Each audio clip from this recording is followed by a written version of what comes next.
안녕하세요. 본격 밀떡 버라이어티 밀리터리 M 진행을 맡은 신미정입니다.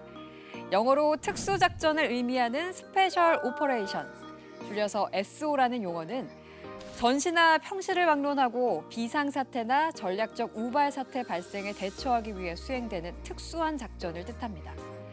대규모로 진행되게 마련인 국가 간 정규 재래 전력의 충돌과는 다르게 특정한 정치적, 심리적인 목적을 갖고 특정 목표를 표적으로 삼아 움직이는 이 특수작전은 고도로 훈련받은 특수작전 전문 부대가 특수작전 전문 장비를 동원해 움직이게 되죠. 그 작전 형태에는 유격전은 물론 목표물의 파괴 및 회수를 일컫는 타격작전, 특수정찰, 심리전, 대게릴라 작전, 정보전, 대테러 작전 같은 임무들이 있는데요. 이와 같은 특수작전을 소화하는 부대로는 특수부대의 원조격인 영국의 SAS를 비롯해 미국의 네이비실, 이스라엘의 사일렌트 메트칼 등을 들 수 있습니다. 보통의 일반인들은 영화 속에서나 들어본 이름들인데요. 이런 특수부대들은 목표를 확실히 겨냥해 목적을 달성하는 소수정예라는 특성 때문에 일반인들 사이에서도 어딘지 두려워하면서도 동경하는 대상이 되기도 합니다. 만약 이 두렵고 멋있는 대상이 작전 지역에 무사히 도착을 하려면 어떻게 해야 될까요? 바로 오늘 우리가 얘기할 나이트 스토커즈의 특별한 도움을 받아야 하는데요. 오늘 밀리터리 M에서는 이렇게 시야 뒤편에서 조용히 하지만 강렬한 힘으로 목표를 향하고 있는 특수부대에 대한 이야기를 나눠볼까 합니다. 밀떡에 의한 밀떡을 위한 본격 밀떡 버라이어티 밀리터리 M 지금부터 시작합니다.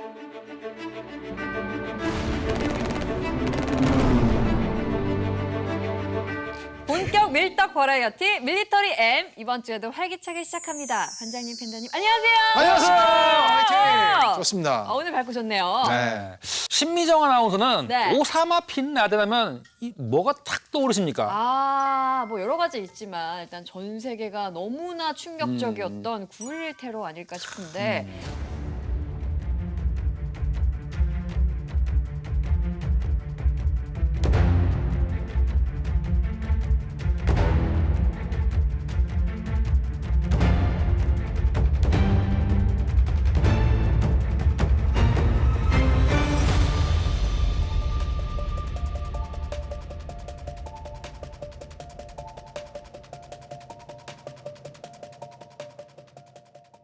저도 그때 되게 어릴 때였지만 실시간 TV 중계 보면서 말도 안 돼! 그렇죠. 놀랐던 기억이 납니다. 예, 더 놀라운 건 미국이 10년이나 추격을 해가지고 결국 빈 라덴을 처단했다는 겁니다. 아하, 그러니까요. 그 뉴스도 놀라웠거든요. 못 찾을 줄 알았어요, 사실. 미 중앙정보국 CIA가 2001년 9.11 테러 직후부터 전 세계를 이잡듯 뒤지며 추적한 끝에 10년 만에 빈 라덴을 찾아낸 결과이만치 화제가 될 만도 했죠. 그렇죠. 그동안 은신했을 만한 동굴이나 산악지대를 이잡듯이 뒤졌는데 의외의 장소인 파키스탄의 도심 내 저택에서 발견돼서 다들 놀랐었죠. 맞아요. 뉴스 기억나는데 그때 진짜 빈라덴이다. 아니다. 다른 인물이다. 음모설도 많았고 말이 굉장히 많았죠. 그렇죠. 그 얘기가 영화로도 나왔었죠. CIA 정보관이 주인공이었던 영화 제로더크 서티 기억나십니까? 그러니까 이 영화의 하이라이트인 빈라덴 사살 작전, 바로 넵튠 스피어 작전은 2000년대 이후 실시된 특수작전 중에서 가장 유명한 작전으로 손꼽히게 됩니다.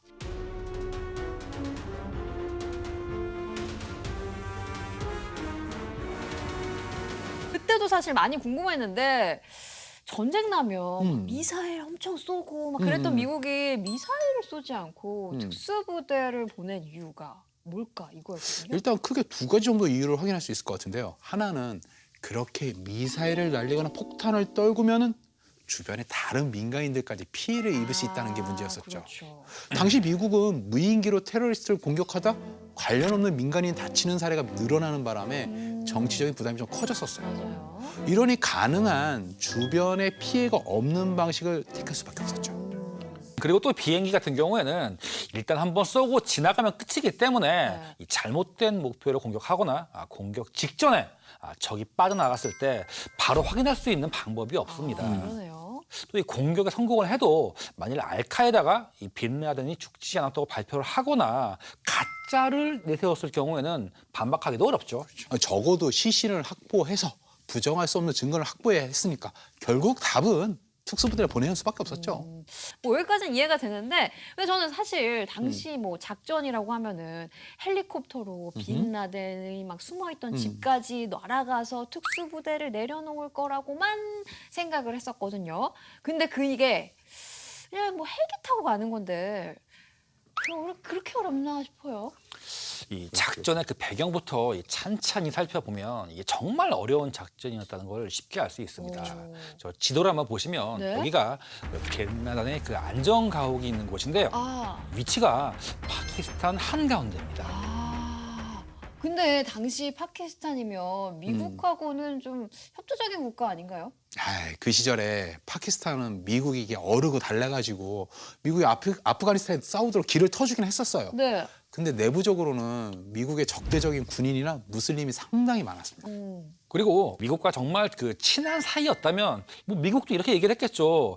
우리가 뭐 빈라덴이 있는 위치를 알아냈으니까 너네 가가지고 붙잡아서 인도를 해달라. 아하. 하지만 그 내부의 첩자를 의심해야 하는 그런 상황이라면 오히려 정보가 새서 이 빈라덴이 다른 곳으로 도망갈 가능성만 올라갑니다.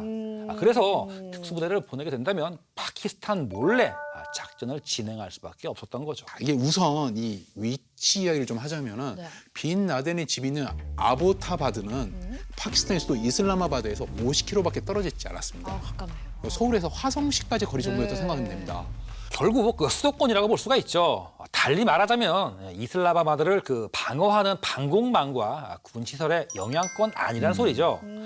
이 중국제 신형 레이더도 있고 지대공 미사일도 있고 미국에서 사온 전투기도 날아다니는 곳이란 뜻입니다. 게다가 네.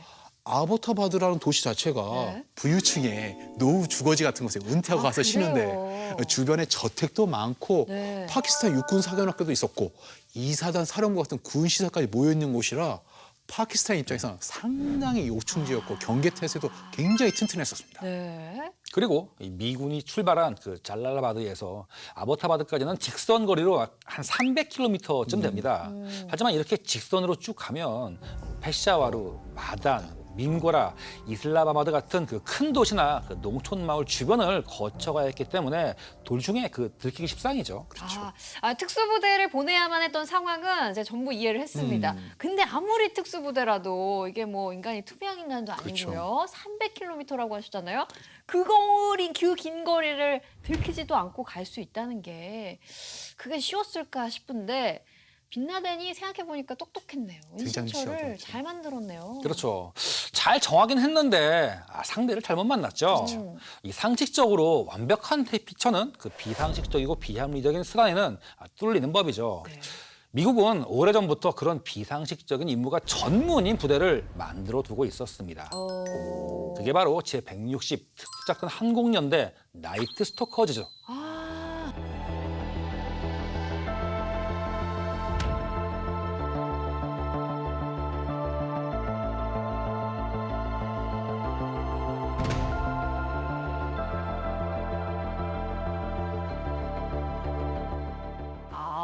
나이트 스토커즈. 나이트 스토커즈. 부대 이름부터 일단 심상치가 않은데요. 어떤 부대인가요? 그러니까 1979년 이란 혁명 당시에 미국 대사관 직원들이 인질로 잡혔었습니다.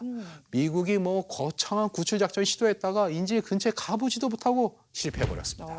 실패의 가장 큰 원인이 특수부대를 위한 헬리콥터 부재라고 본 미군은 특수부대 침투를 전담할 전문 부대를 편성하게 됩니다.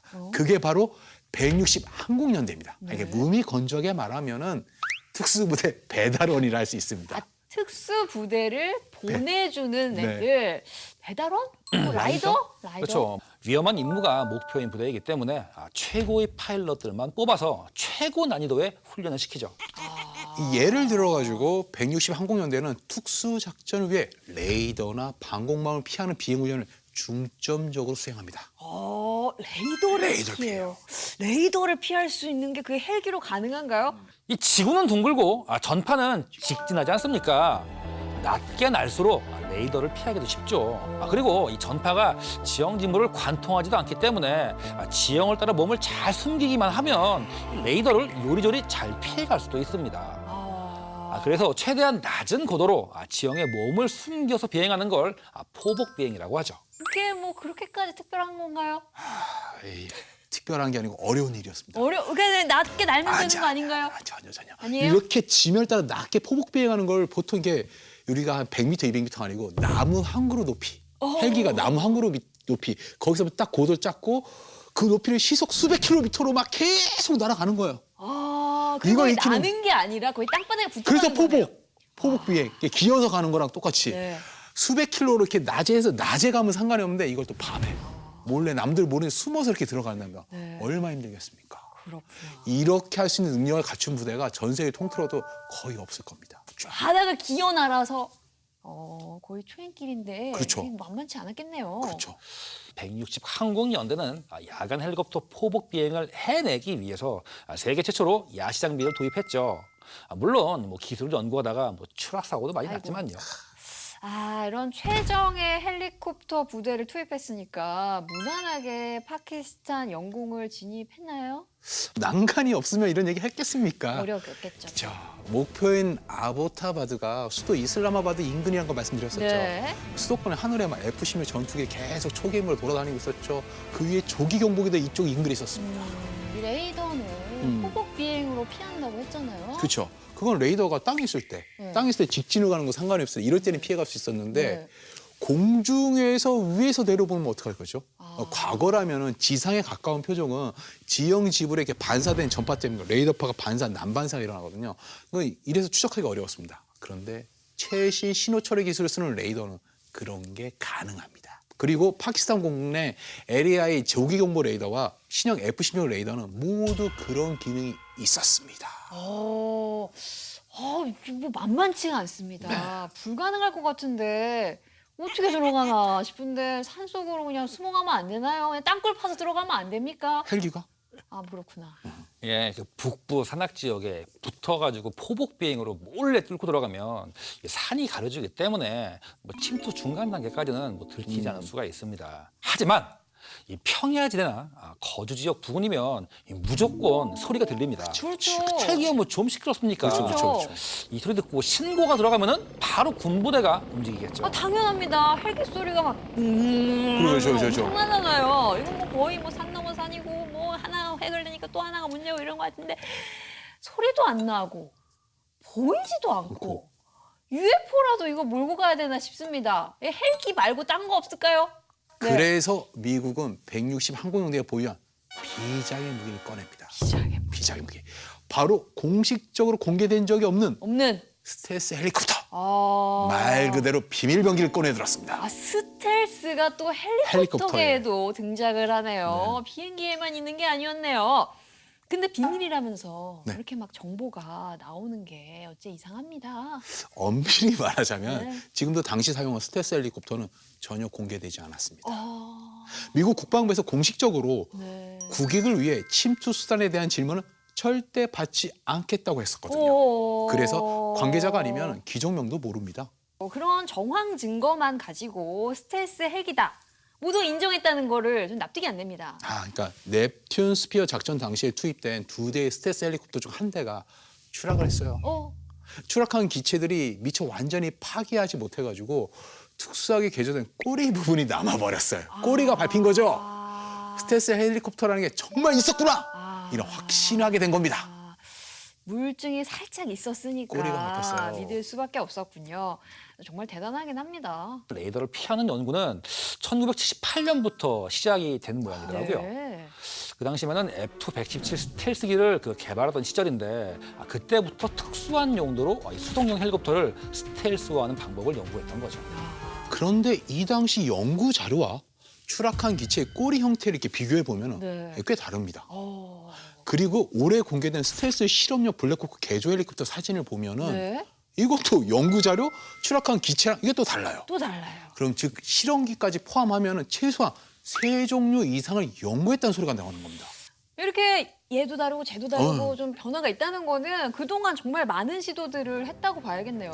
예리한 분석이십니다. 그러니까 특수작전 관련 기밀을 보도해서 논란이 된 션 네일러의 책을 보면은 완전히 새로운 형태의 스텔스 수송 헬리콥터가 2000년부터 검토가 되었고 적어도 2010년 이전에 완성돼서 에어리어 51 같은 비밀 시설에서 테스트를 받았다고 합니다. 그러니까 넵튠 스피어 작전에는 이 기체가 동원됐을 확률이 높다고 볼 수 있죠.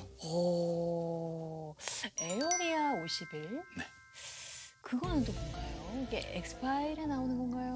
어떻게 거기서 비행기 UFO 날아갔던 거 에어리어 52. 제가 어렸을 때부터 미드를 열심히 온 이럴 때 도움이 보람이 되는 있습니다. 보람이 됐습니다. 그러니까 미국 네바다주 라스베가스에서 북서쪽에 사막에 있는 그러니까 미군이 그 군사기지예요. 네. 거기 지금도 그 철조망 다 쳐놨거든요. 뭐 외계인이 있다, 뭐 UFO를 연구한다 이게 등등의 음모론의 고향이긴 한데 냉전 시절부터 U2, 뭐 SR-71, F-117 같이 기밀을 요하는 기체들이 시험 비행을 실시한 곳으로 굉장히 유명합니다. 와, 이게 실제로 존재하는 것이었군요. 네. 거기서 비공개 계획들을 이렇게 프로젝트별로 실험을 많이 했으니까요. 네. 그래서 2010년경에는 블랙호크를 개조한 스텔스 수송 헬리콥터가 2대 정도 있었을 거라고 합니다. 그리고 넵튠 스피어 이전까지는 단 한 번도 실전에 투입되지 않은 채로 이렇게 연구용으로만 이런 게 있었나 한번 사용했었던 네. 거죠. 그때 작전 책임자가 된 윌리엄 맥레이븐 제독이 스텔스 헬리콥터의 존재를 알고 있었습니다. 그리고 고심 끝에 스텔스 헬리콥터로 은밀하게 침투하는 방법이 가장 성공 확률이 높다는 결론을 내리고 오바마 대통령을 설득합니다. 헬리콥터를 탄 특수부대 침투 작전을 이렇게 시작되게 된 겁니다. 스텔스 헬기가. 그런 엄청난 헬기가 빈라덴을 잡기 위해 사용된 거군요. 그렇죠. 그렇죠. 진짜 뭐 꼭 잡고야 말겠다 뭐 이런 의지가 엿보이지 않습니까? 네. 세상에도 없던 스텔스 헬리콥터를 사용을 했다. 그 어마어마한 작전을 위해서. 근데 레이더도 감지 못한다고 하셨으니까 이제부터는 뭐 도입만 하면 쉬워지는 거 아니겠습니까? 스텔스 헬리콥터로 뭐 레이더를 피한다고 해가지고 네. 이 모든 문제가 해결되는 그런 영화 같은 상황은 아니죠. 문제가 또 있어요? 그럼요. 블랙호크 스텔라 기술 연구를 보면 그 외형을 전부 수정하는 과정에서 공기 저항이 많이 늘어나고 이 불안정해진다는 그런 내용이 나옵니다. 그러니까 릴렌트리스 스트라이크라는 특수작전 서적에서도 보면요. 레이더 탐지를 피하기 위한 추가 구조의 무게가 비행을 어렵게 했다. 이 여설 중 헬리콥터가 호버링을 할 때 매우 불안정하다는 사실을 밝혀졌다. 이런 대목이 나옵니다. 레이더를 피하는 스텔스 성능의 대가로 매우 몰기 어려워진 거죠. F-117 같은 경우도 뭐 다리미처럼 생겼지 않습니까?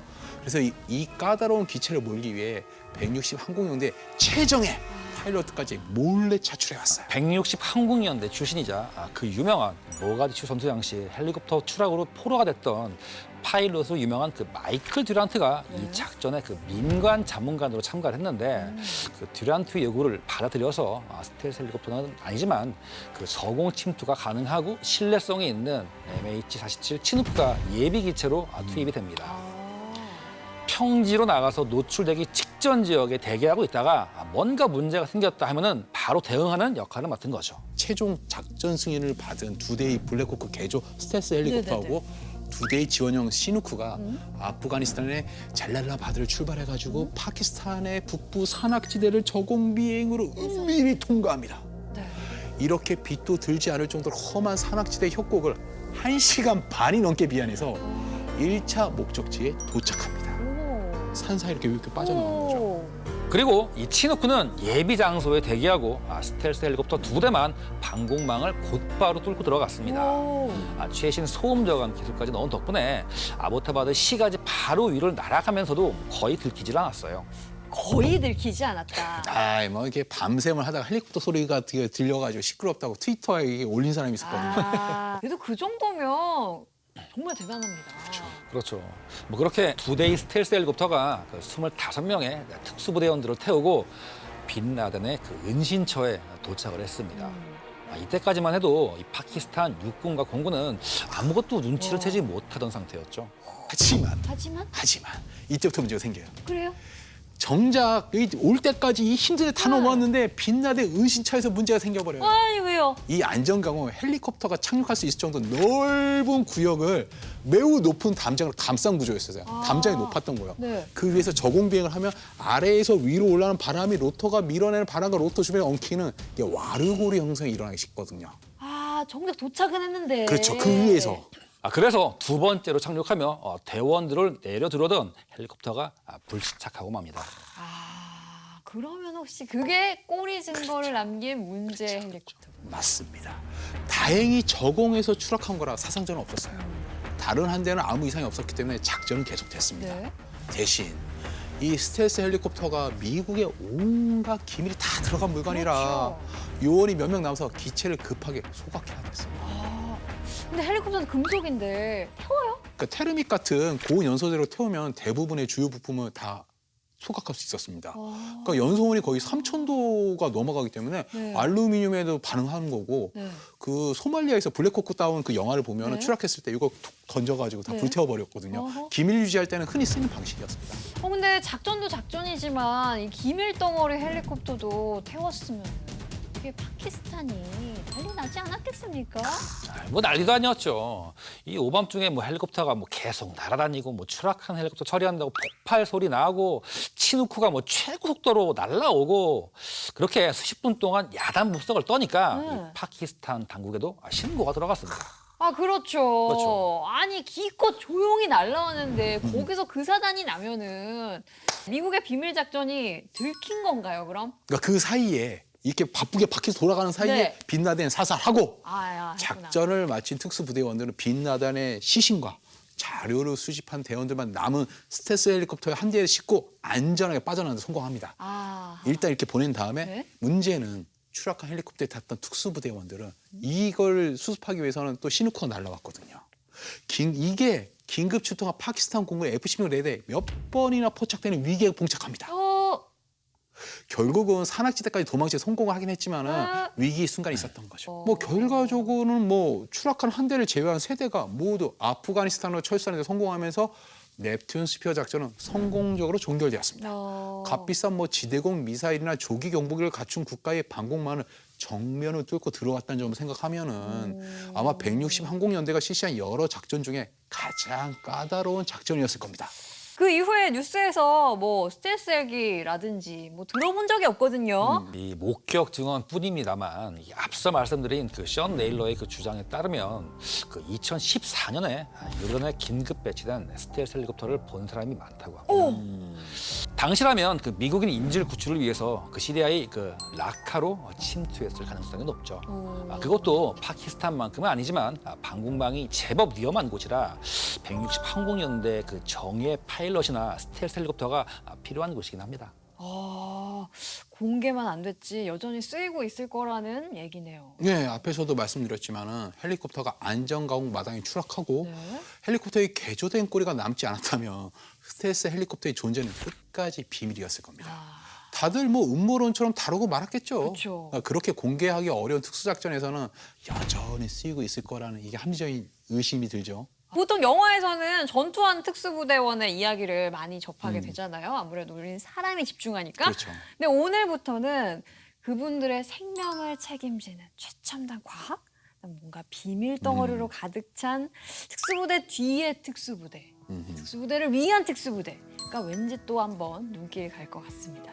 나이트 스토커즈, 멋있네요. 아유, 반하셨나 보네요. 멋있어요. 지금까지 무기와 전쟁사 나이트 스토커 얘기 나눠봤고요. 이어서 본격 총에 대한 심층 분석 토크를 이어갑니다.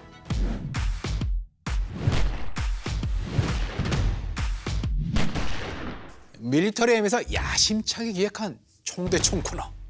지난 시간에 이어 레전드급 총기 FF8과 HK G3의 대결을 이어가도록 하겠습니다. 자이준영 최강의 전투총 HK G3 대 자이준영의 오른팔 FM8의 한판 대결. Get in the ring. 팔이란 총을 평가할 때 늘 따라붙는 말이 있습니다. G3에 비해서 명중률이 떨어진다. 팬더님도 이런 얘기 들어보셨죠? 구체적인 증거 있습니까? 팔은 G3보다 명중률이 떨어질 수밖에 없는 구조예요. 이게 무슨 말이냐? 팔은 격발 시에 생성된 가스압의 힘으로 가스 피스톤을 작동시켜서 노리쇠를 짧게 끊어주는 쇼스트로크 가스 피스톤 방식을 채택하고 있습니다. 그래가지고 불필요한 진동이 총열에 가해지기 때문에 명중률에 악영향을 미친다 이거죠. 오, 그래요? G3는 명중률이 엄청나게 좋은 구조인가 봅니다. 일단 영상을 하나 보여드릴게요. 잘 보시면 탄자가 총강을 확실하게 빠져나간 다음에 시간차를 또 충분히 두고 이 사수한테 이 진동이 딱 전해지는 게 보입니다. 그런데 팔의 경우에는 아까 말씀드렸던 그 시간차가 없습니다. 다행이다. 탄자가 총강을 빠져나감과 거의 동시에 총이 움찔한다 이거죠. 이런 차이가 생기는 이유가 뭡니까? G3는 노리쇠가 이 후퇴하는 타이밍을 기계적으로 지연시키기 때문이죠. 구체적인 설명 부탁드립니다. 간단합니다. G3의 노리쇠 뭉치를 분리를 해보면 노리쇠에 롤러 같은 게 이렇게 쭉 딸려 나와요. 바로 이 롤러가 노리쇠 후퇴 타이밍을 지연시키는 핵심적인 역할을 합니다.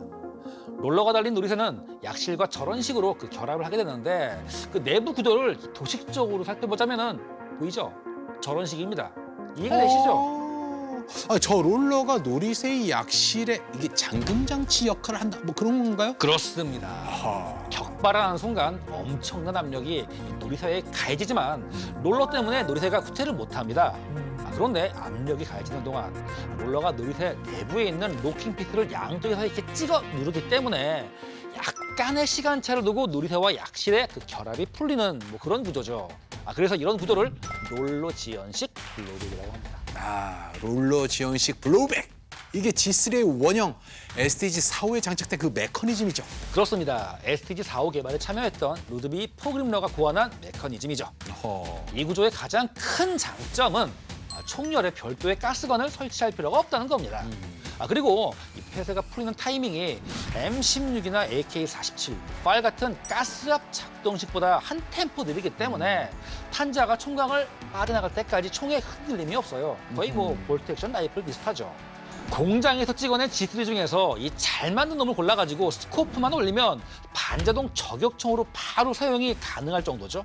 그리고 연발 사격 시의 그 집탄성도 팔은 G3한테 상대가 안 됩니다. 이유가 뭔데요? 팔은 약실과 노리쇠를 폐쇄하는 방식이 틸팅 볼트 방식이잖아요. 그렇죠. 팔이 선조에 해당하는 BAR과 STG45 모두 틸팅 볼트 방식을 채택하고 있었으니까요. 지난번에 팬더님이 소개해주신 그 FM 맥도 이 틸팅 볼트 방식을 채택하고 있죠. 그렇죠. 그럼 잘 아시겠네요. 틸팅 볼트 방식을 쓰면 장약의 폭발 압력이 총몸 아래쪽 방향으로 집중되기 때문에 연사를 쏠 경우에는 탄착군이 확 터집니다. 팔도 이런 고질적인 문제점을 그대로 갖고 있죠. 누가 7.62mm 전투 소총을 풀오토로 씁니까? 오죽했으면 영국군은 팔 대신에 풀오토 기능을 생략한 에런 A놈을 쓰겠어요. 포클랜드 전쟁 때 영국군 명사들이 그 아르헨티나군이 쓰던 팔을 노획해서 썼던 거 아시죠? 실전을 치르다 보면은 연사 기능도 다 필요하고 쓸 일이 있다 이겁니다. 좋습니다. 사격 영상을 직접 확인해 보죠. G3를 연사로 쏘는 영상 있나요? 물론입니다. 하나 보여드리죠. 이게 뭡니까? 이게 20-30m 거리 되는 것 같은데 승부와 연발을 쏴서 타켓을 딱 한 번 맞추잖아요. 연사로 쏴가지고 이 정도면 잘 맞춘 거죠. 에이, 과연 그럴까요? 눈으로 직접 확인해 보세요. 이분은 뭐 어깨가 무슨 태평양이요? 뭐이? 이게 뭐야 이게? 이거 뭐 에어건 쏘는 거예요? 아니야. 이게 반동이 가스 블로백 에어건 수준밖에 안 된다니까 이게. 연장이 아무리 좋아도 쓰는 사람 나름입니다. 아시겠어요? 이론만 갖고 명중률이 떨어지네 어쩌네 반동이 세네 이러시면 곤란합니다. 아버님 여기서 이러시면 안 돼요. 이게 영상 한두 편으로 총의 성능을 단정 지을 수는 없죠. 좋습니다. 그럼 G3의 문제점을 이론적으로 짚어보도록 하죠. 롤러 지연식 블로백 구조는 한마디로 말해서 더러운 메커니즘입니다. 이거 무슨 더러운 말씀을. 더러운 얼굴이죠. 영상을 잘 보시면 격발할 때 시커먼 고압가스가 뿜어져 나오는 게 보이시죠? 저기 탄창 밑으로. 이런 현상이 생기는 이유가 격발할 때 발생하는 고압가스가 약실을 통해 총 내부로 역류해 들어오기 때문이죠. 그래서 G3는 사격을 오랫동안 하면 총 내부가 금방 더러워집니다. 그런데요? 아니 실전을 치르는 병사들이 어느 세월에 세심하게 청소를 하겠어요. 아이, 뭐 그렇게 따지면은 가스 직동식 뭐 M16도 진즉 퇴출됐어야죠. 판매가 가스관 타고 뭐 총 내부로 직접 들어오는데 얼마나 더럽겠어요. 근데 실전에선 M16이 뭐 별 문제가 있나 했을 때 문제 없잖아요.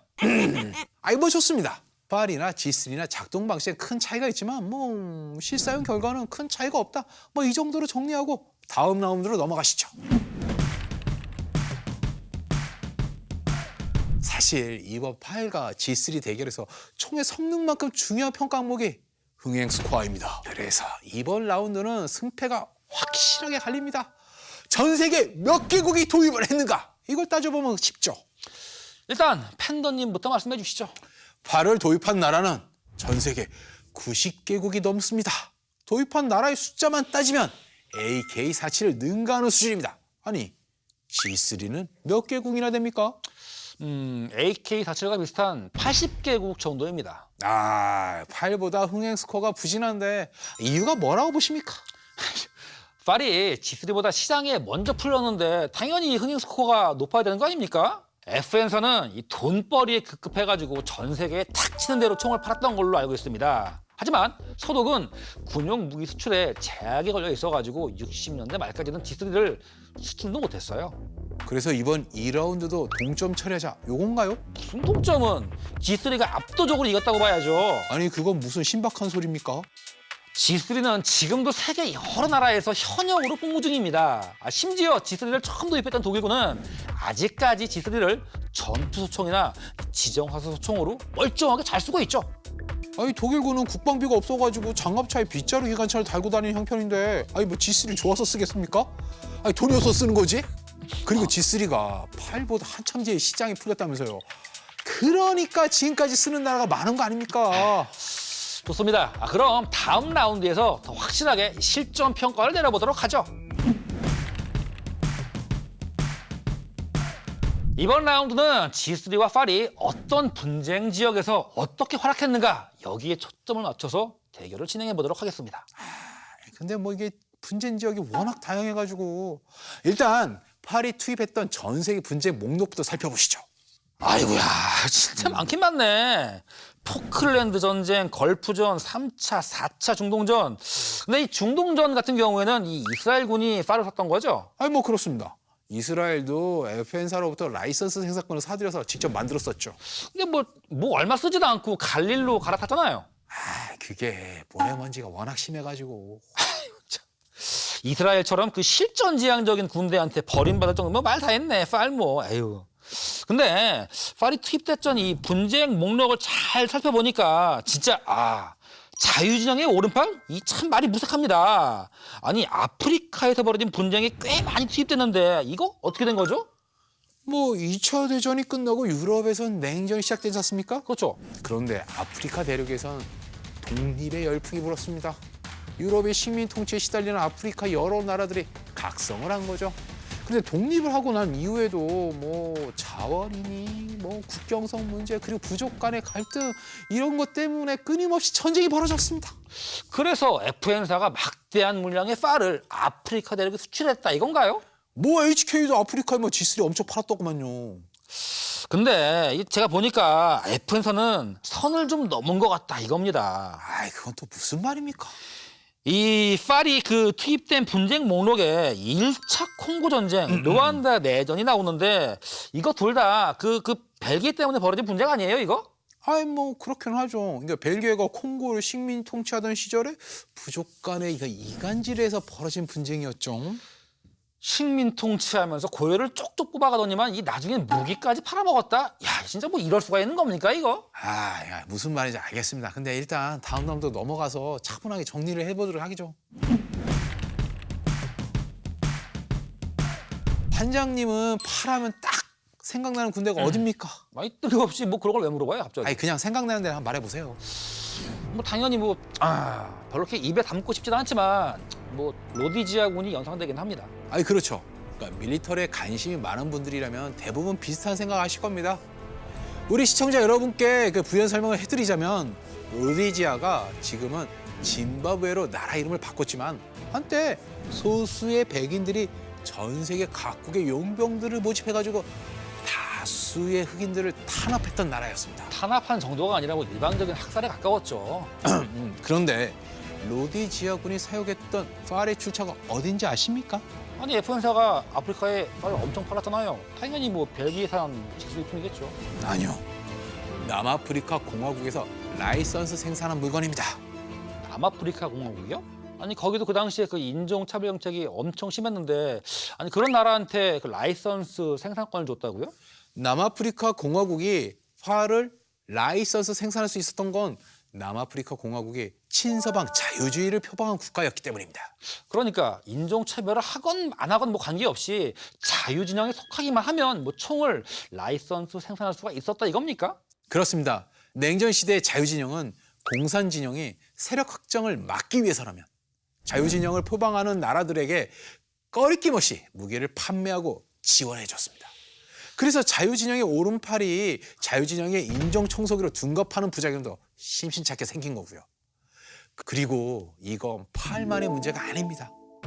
사진을 한 장 보여드리죠. 로디지아군 같은데 뭐? 이거 G3를 들고 있네 저 양반은. 그러니까 로디지아군이 G3도 꽤 사용했는데 이건 포르투갈에서 라이센스 생산한 G3입니다. 포르투갈은 남아프리카 공화국처럼 이렇게 뭐 인종차별 정책을 지지하는 나라도 아닌데 아니 로디지아한테 G3를 왜 보내줘요? 로디지아의 이웃 나라가 모잠비크였는데 이 당시 모잠비크는 포르투갈을 상대로 독립운동이 한창이었습니다. 쉽게 말해서 포르투갈 입장에서는 로디지아의 백인 정권이 아군인 셈이었죠. 그래서 G3를 아낌없이 지원했던 겁니다. 아이고야 뭐 엉망진창이구만. 환장님이 너무 순진하게 생각하신 거죠. 무기 거래 이면은 이렇게 냉혹한 겁니다. 마무리 총평 가시죠. 지난 냉전 시기 많은 이들이 인류의 존망이 걸린 3차 세계대전이 언젠가 일어날 거라고 예상을 했습니다. 바로 그 암울했던 시기 냉전의 최전선에 배치됐던 독일 연방군 병사들은 소련이 언제 쳐들어올지 모른다는 악몽에 시달리면서도 베를린 장벽을 꿋꿋이 지켜야 했습니다. 순수 독일 기술로 완성된 G3에 의지한 채 말이죠. 한때는 가해자였던 그들이 재무장을 한다며 G3를 개발했을 때 주변국들은 의심의 눈초리로 그들을 경계했습니다. 하지만 소련이라는 새로운 위협 앞에서 주변국들은 G3를 하나, 둘 선택하기 시작했습니다. 냉전 시절 FAL과 함께 자유진영의 양대 소총으로 군림했던 명품 전투소총 G3. 여러분의 선택을 기다리겠습니다. 미국의 해리 트루먼 대통령과 영국의 윈스턴 처칠 총리가 나토 창설 과정에서 회담을 나눌 당시 이런 소문이 돌았습니다. 영국이 나토 제식탄으로 7.62mm 5.1탄을 채택해 준다면 미국은 그 대가로 팔을 채택할 것이다. 소문은 소문으로 끝났지만 이후 팔은 전 세계 자유진영의 오른팔이라 불리며 공산진영에 대항하는 투쟁의 상징이 됐고 전 세계 분쟁 지역에서 그 존재감을 충분히 입증했습니다. 이후 냉전의 종식과 함께 팔도 점차 자취를 감추고 있지만 군용 총기 역사의 한 획을 그었던 팔에게 여러분들의 뜨거운 관심을 부탁드리겠습니다. 자유진영 최강의 전투소총 G3 대 자유진영의 오른팔 FN8의 한판 대결! 과연 승자는?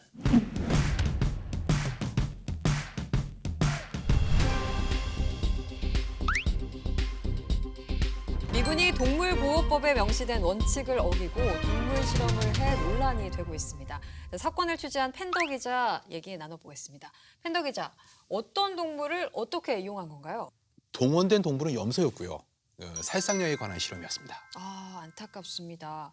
한마디로 미군이 신무기 개발을 위한 실험체로 염소를 사용했다는 건데 어떤 무기였나요? 사람의 염동력이었습니다. 염동력이요? 그 사이코기네시스. 혹시 뭐 들어보셨습니까? 초능력이라고 하죠. 뭐 유리겔라 들어보셨어요? 염동력 막 박살내고. 영상 함께 보시죠. 영상.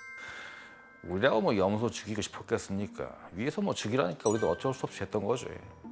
죽이진 못해. 아니 뭐 죽이진 않았지.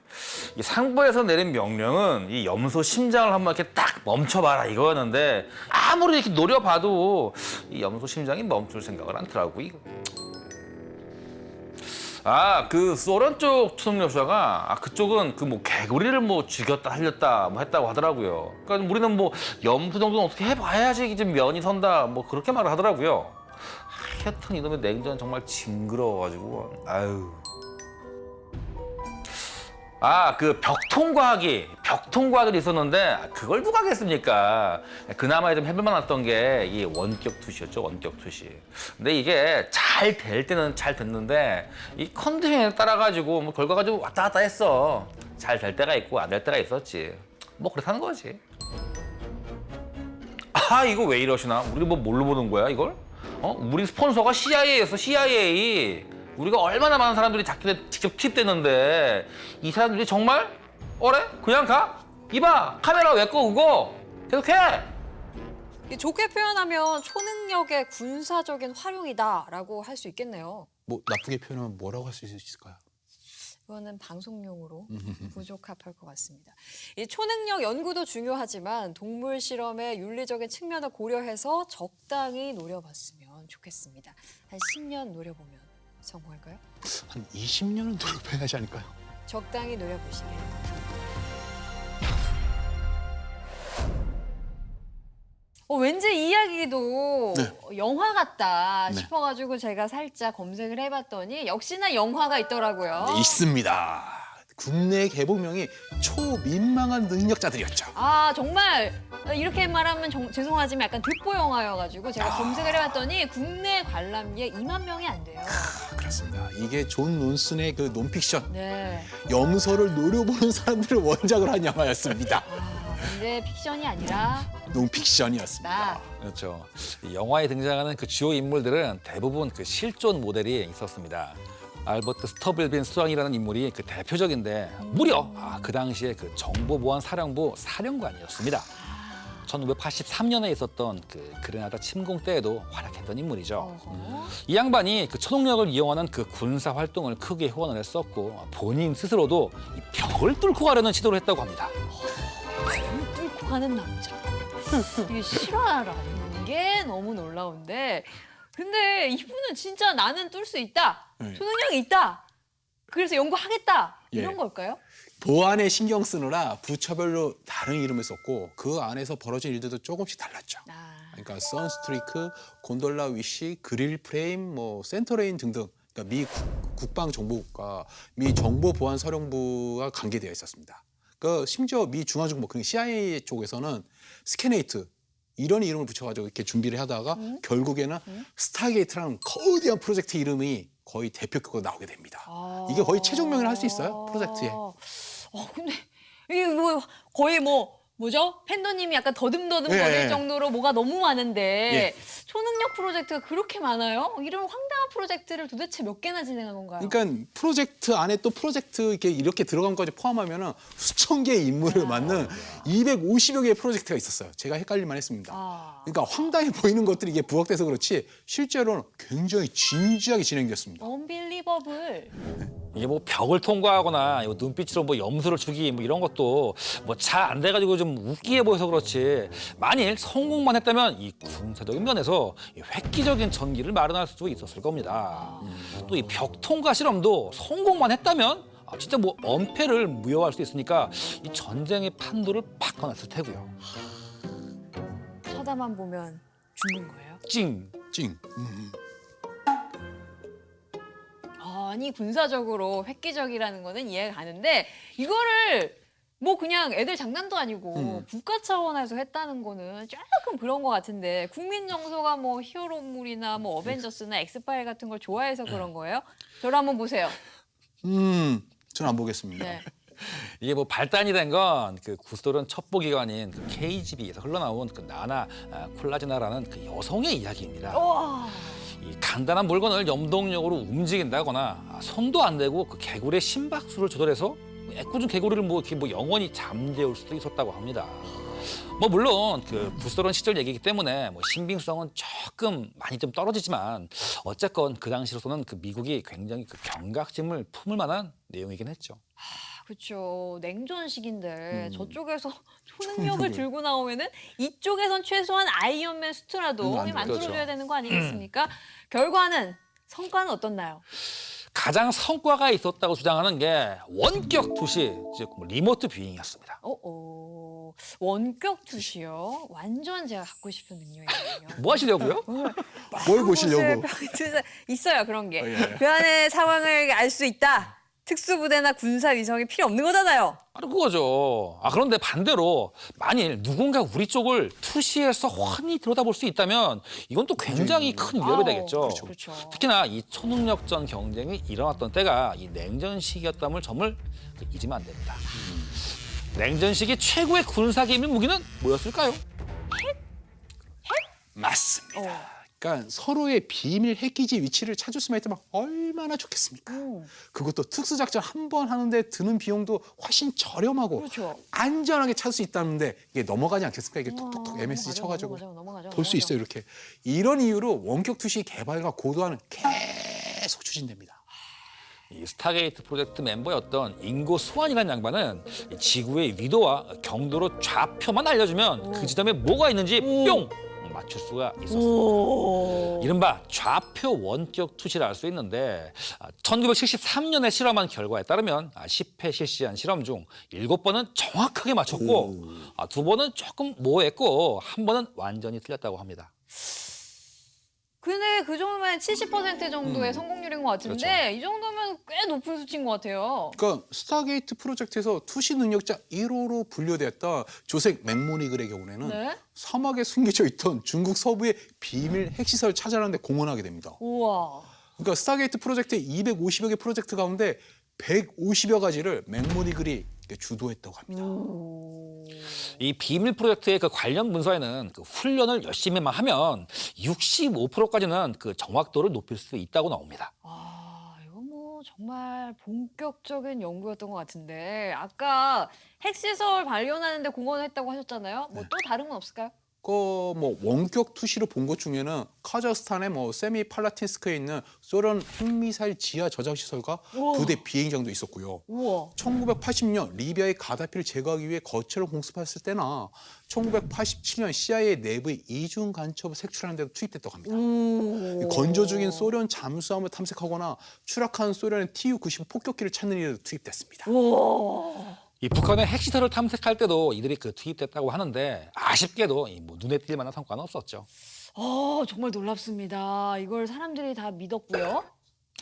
믿었겠죠? 믿었어요? 나는 믿을래. 진짜 나는 믿을래요. 이런 초능력 네. 부대가 가져오는 결과물들이 워낙 놀라워서 네. 8잔의 마티니라고 불렀어요. 에임 마티니. 그러니까 하도 놀라가지고 술집에 가서 마티니 8잔 정도 마시고 와야 이해할 수 있다. 그런 의미였는데 어쨌든 뭐 일반적인 풍경은 아니었어요. 저는 맨정신에도 믿겠습니다. 정말요? 네. 근데 이게 It's true. 이게 사실이라면 가만히 앉은 자리에서 정보전을 펼칠 수 있는 특수부대 그 자체잖아요. 그렇죠. 그렇죠, 그렇죠. 어메이징. 근데 이 정도로 놀라운 군사적 성과를 냈다고 하면은 이거는 군사 프로젝트잖아요. 그렇죠. 어떻게 해서 이 세상에 이렇게 세상에 다 알려지게 된 건가요? 왜요? 왜 또 왜? 요게 끊겨서 요게 끊겼어요. 요게 끊겨가지고 이게 이 끊겼어요. 프로젝트가 그 종료가 됐습니다. 결국에는 뭐 또 어게인. 오케이.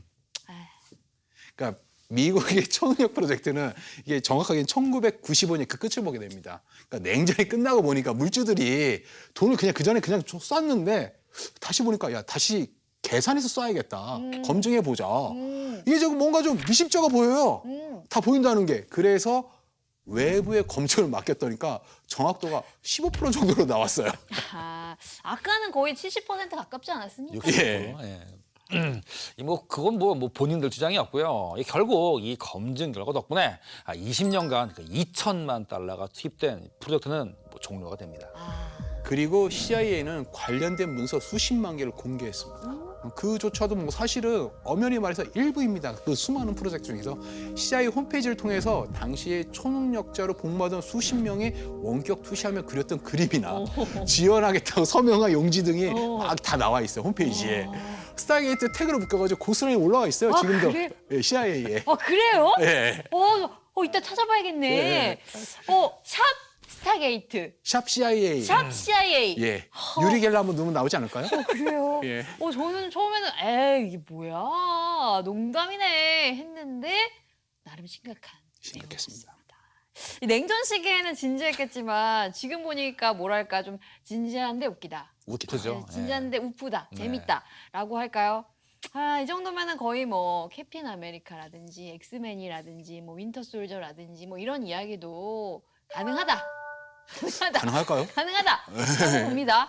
이게 진짜 어디서 뭐 청소들을 지금도 이렇게 모아가지고 훈련을 하고 있다. 이거 불가능한 건 아닌 것 같아요. 있을 것 그러니까 같아요, 진짜. 일단 10% 이상은 나왔다고 하니까 그러니까. 투시 가능하대요. 투시니까. 그렇죠. 열심히 아까도 스텔스 헬리콥터 그 그러니까. 정확한 시체를 확인 못한다고 하셨잖아요. 그렇죠, 그렇죠. 네, 이 모든 가능성은 열려 있다니까요. 스텔스 헬리콥터를 위한 특수부대도 있다니까요. 아, 오늘 너무 멀리 가시는 것 같은데. 그래서 엑스파일, 그리고 엑스파일 그만 보시라니까. 제가 여러분, 자, 여러분은 지금 앞으로 3초 밀리터리의 세계로 빠져들게 됩니다. 3, 2, 1.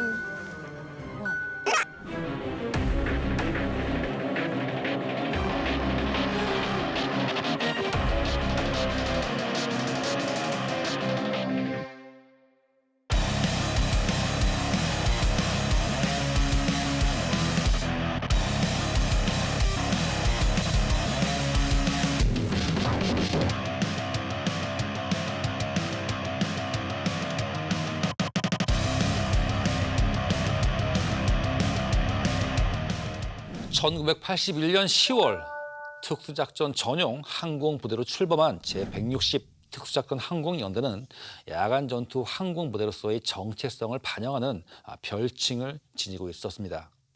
바로 나이트 스토커즈, 밤의 추적자라는 뜻이죠. 그리고 이들을 상징하는 표어가 있는데 나이트 스토커즈 don't quit. 해석하면 나이트 스토커들은 포기하지 않는다입니다. 뭔가 강한 의지가 느껴집니다. 그렇죠. 그런데 이 말이 그들의 표어가 된 데에는 한 사람의 희생이 얽혀 있습니다. 아, 어떤 분의 희생이. 그러니까 1983년 10월 제160 특수작전 항공연대가 출범 2년 만에 첫 전투 임무에 투입됩니다. 작전명 갑작스러운 분노라 이름 붙은 그레나다 침공작전이죠. 그레나다요? 스페인의 그라나다는 아닌데 그레나다는 이게 어디에 붙어 있나요? 중남미 아, 남미. 섬. 이게 그 베네수엘라 근처에 있는 그 작은 섬나라입니다. 인구가 다 합쳐서 10만 명이 조금 넘는 그런 뭐 수준이었죠. 이 정도면 우리나라의 뭐 작은 시 정도 수준인데 그렇게 작은 데를 왜 갑작스러운 분노 작전으로 공격을 했나요? 그러니까 위치를 보시면 아시겠지만은 남미 근처라고 해도 미국에 가까운 편입니다. 미국 입장에선 쿠바 하나만으로도 이게 껄끄러 죽겠는데 공산주의 진영 국가 근처에 있는 게 싫었거든요. 쿠바. 네. 핵미사일 설치 때문에 부딪힌 적도 있는데 미국 입장에선 상당히 신경이 쓰였겠네요. 그런데 이 작은 나라에서 소련과 쿠바가 동 쿠데타가 일어난 겁니다. 미국 입장에서는 옆구리 아래에 쿠바 하나가 더 생기는 판이니까 피하고 싶었겠죠. 이 갑작스러운 분노 작전은 저만치나 그 작은 나라를 치러가는 것 치고는 병력 7천 명에 달하는 그 상당한 규모로 전개가 됐는데요. 네. 나이트 스토커즈도 포함되어 있었습니다. 훈련이 아닌 첫 출전이었고 전장에 이 블랙호크를 비롯한 그 전투 헬기를 기동성 있게 동원해서 지원하는 역할을 맡았는데요. 이 당시 나이트 스토커즈에는 그 부상자 12명과 더불어 그 첫 전사자가 나왔습니다.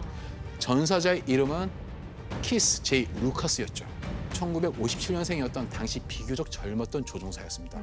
루카스가 몰던 UH-60 블랙호크는 지상군을 투입하기 위한 작전을 수행하던 도중에 피경을 당했는데 루카스는 마지막까지 작전 수행 기동을 하다 끝내 추락해 숨집니다. 이때 기체에 불이 붙은 상황에서도 기지로 돌아가지 않은 채 외친 한마디가 그의 마지막 말이 되었죠. 그 말이 이겁니다. 나이트 스토커들은 포기하지 않는다. 영어로 한 번만 해주시면 안 됩니까? 나이트 스토커, don't quit. 알겠습니다. 이 절체절명의 상황에서 어떻게 저런 말을 할 수 있었을까 싶은데 그야말로 영화 대사 같아요. 참 멋있죠. 이 말은 그대로 그 나이트 스토커즈의 그 표어가 되었고 이후에 나이트 스토커즈를 규정하는 행동 원리가 되다시피 했습니다. 이들이 신조로 내세우는 몇 가지가 있는데요. 그 목표에 플러스 마이너스 30초 안에 닿을 수 있게끔 항상 준비 상태를 유지할 것을 약속한다. 전투에선 싸우기 어려운 곳에 자진해 진격하여 적을 만나기를 간절히 바란다. 그리고 싸움을 좋아하고 이기기 위해 싸웠고 포기하느니 차라리 죽는 편이 낫다는 이유로 나보다 먼저 간 사람들의 기억과 자부심을 지니고 봉사한다입니다. 특히 포기하느니 차라리 죽는 편이 낫다는 말이 나이트 스토커들을 포기하지 않는다와 맥을 같이 하죠. 포기하지 말란 말이 사실 참 쉽게 나오지만 전장이라는 특수한 환경 속에서 목숨을 걸고 내뱉는 말의 무게는 많이 다른 것 같습니다.